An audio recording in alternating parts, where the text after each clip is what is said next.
हमी को कातिल कहेगी दुनिया, हमारा ही कत्ले आम होगा। हमी को कातिल कहेगी दुनिया, हमारा ही कत्ले आम होगा।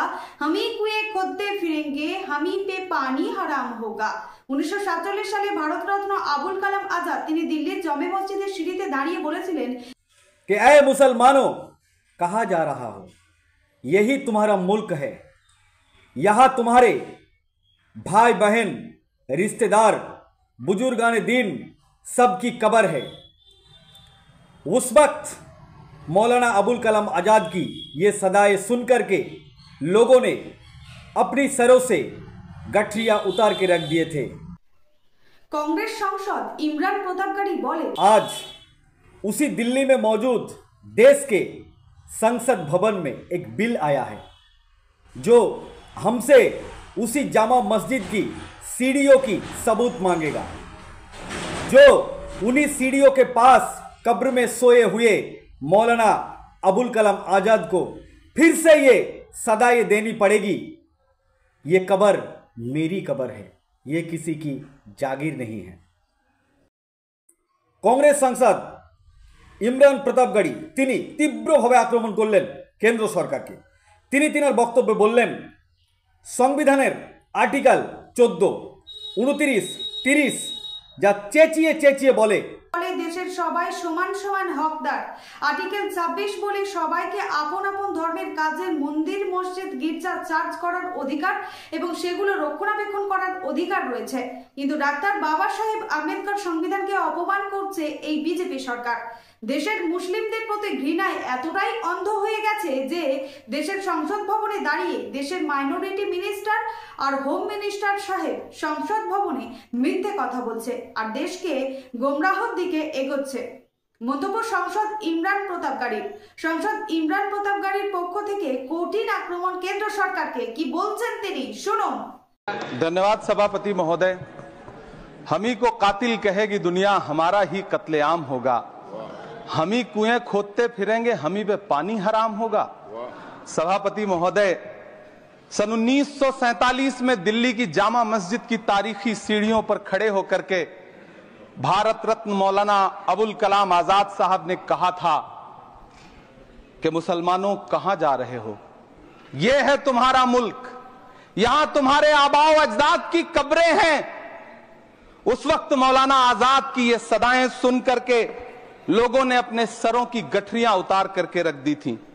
आज उसी दिल्ली में मौजूद देश की संसद में एक बिल आया है जो हमसे उसी जामा मस्जिद की सीढ़ियों के सबूत मांगेगा, जो उन्हीं सीढ़ियों के पास अपनी कब्र में सोए हुए मौलाना आजाद को फिर से कब्र से सदा देनी पड़ेगी कि ये जो कब्र है वो मेरी कब्र है, ये किसी सरकार की जागीर नहीं है।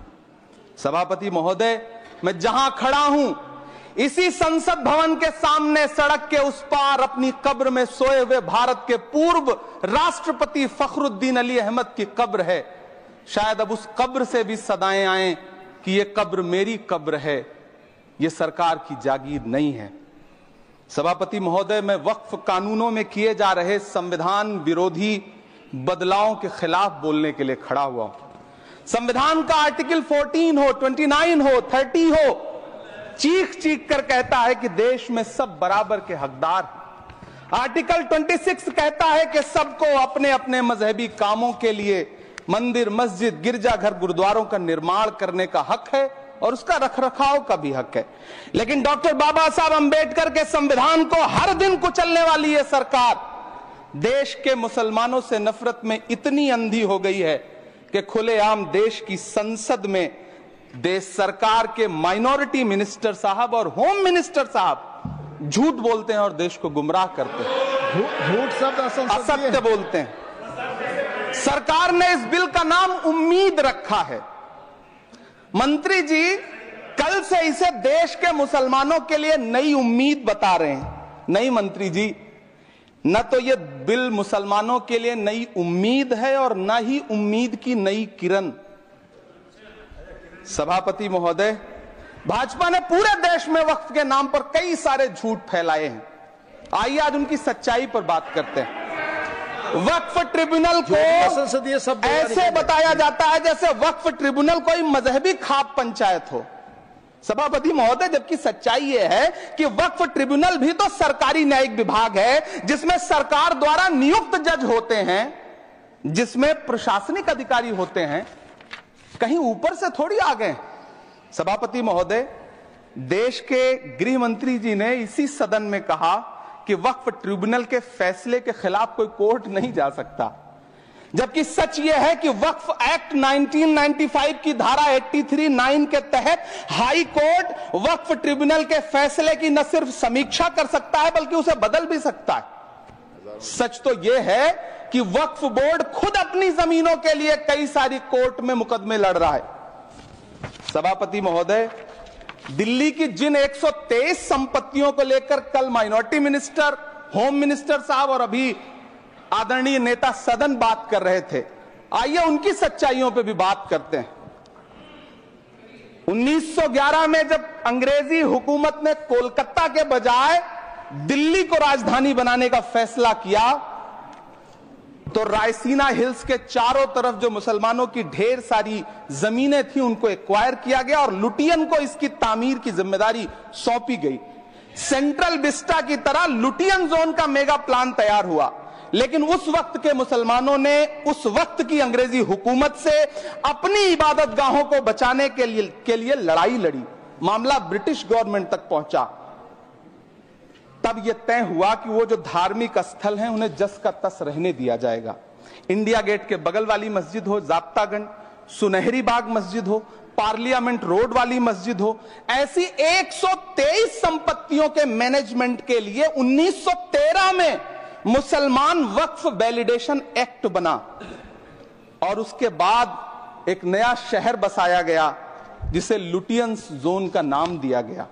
फिर 1943-45 के बीच एक और समझौता हुआ आजादी से पहले, उसके तहत काफी सारी वक्फ जायदादों को सुन्नी मजलिस औकाफ बनाकर उसके अंडर किया गया ताकि उसकी देखरेख की जा सके। गृह मंत्री जी 2 दिन से सदन में जो बात कह रहे हैं वो दरअसल 123 संपत्तियां उसी सुन्नी मजलिस औकाफ के तहत आती। सभापति महोदय, आजाद भारत आजाद हुआ। आजादी के बाद भारत में 1954 में वक्फ एक्ट लागू हुआ, जिसकी धारा 9 के तहत 1964 में केंद्रीय वक्फ काउंसिल का गठन हुआ। दिल्ली की वही 123 प्रॉपर्टीज को 1970 में सर्वे गजट करके गजट नोटिफाई किया गया।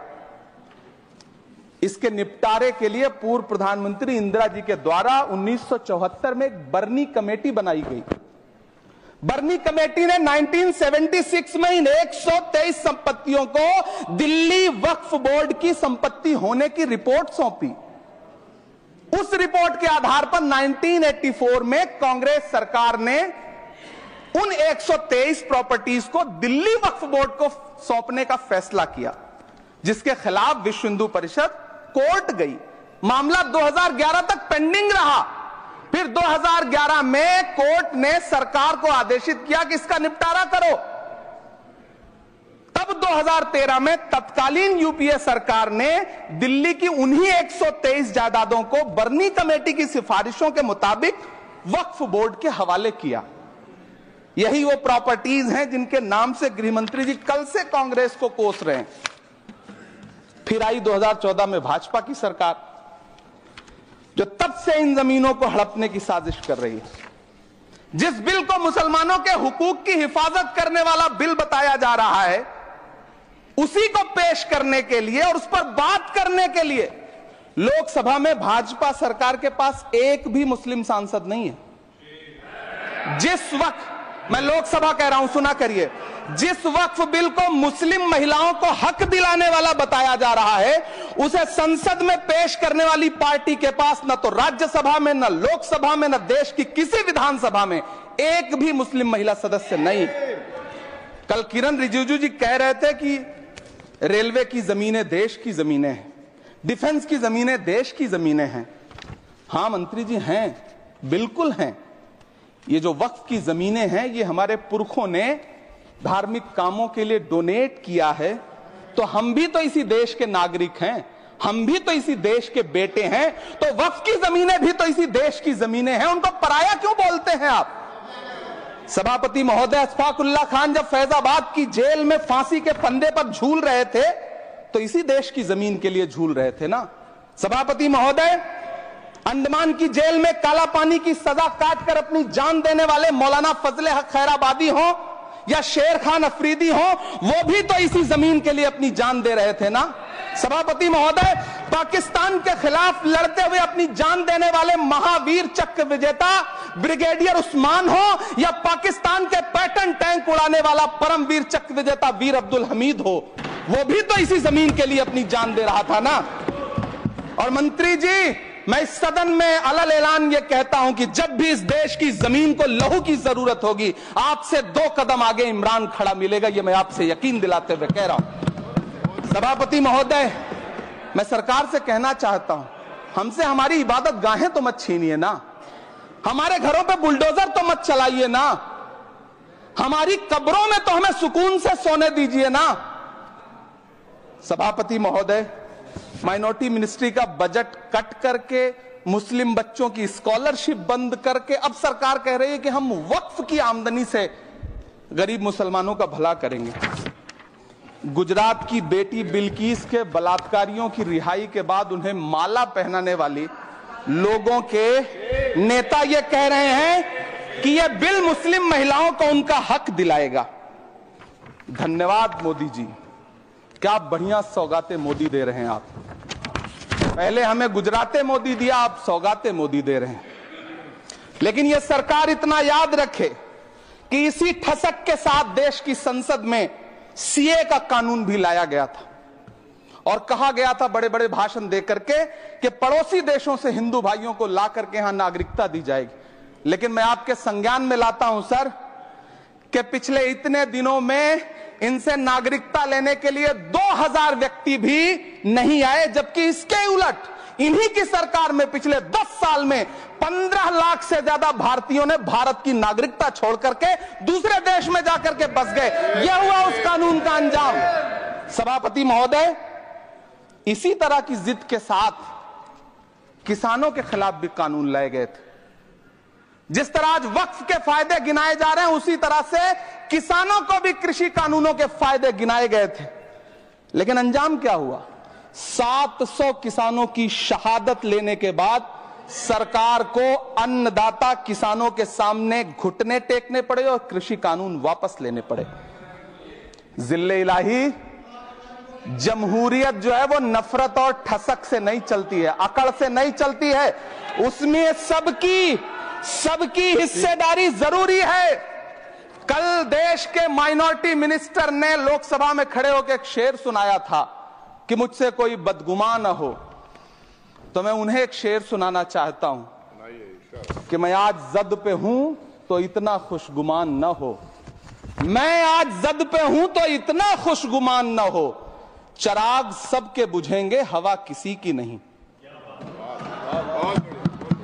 नीतीश कुमार जी हो, चंद्रबाबू नायडू जी हो, चिराग पासवान जी हो, जयंत चौधरी जी हो, देवे गौड़ा जी हो, जीतन राम मांझी जी हो, सबको समझना पड़ेगा कि जब जंगल में आग लगती है तो न वो बरगद बचते हैं जो हवा को आंधी में तब्दील करते हैं, न वो बांस बचते हैं जो आपसी रगड़ से चिंगारी पैदा करते हैं।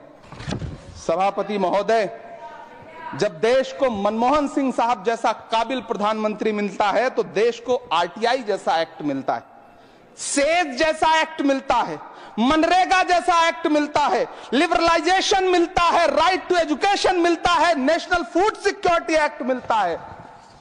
लेकिन जब देश को सौगातें मोदी मिलती है तो क्या मिलता है? सीए मिलता है, फॉर्म्स लॉ मिलता है, आर्टिकल 370 मिलता है, इलेक्टोरल बॉन्ड जैसा एक्ट मिलता है और वक्फ अमेंडमेंट एक्ट जैसे बिल देश को मिलते हैं। मुझे तो अपने हमवतन भाइयों से पूछना है कि आपको अपने बच्चों की तरक्की, खुशहाली और नौकरी की दरकार है या फिर मुसलमानों की दान की गई जमीनों को लूटकर धन्ना सेठों को देने की साजिश करने वाले कानून की? सभापति महोदय, यह सरकार रात के 3 बजे तक पूरे देश को जगा करके संसद में अपने ही नागरिकों को नीचा दिखाने के लिए वक्फ बिल ला रही थी, तो उधर रात के 1:30 बजे अमेरिका हम पर 26% टैरिफ लगा रहा था।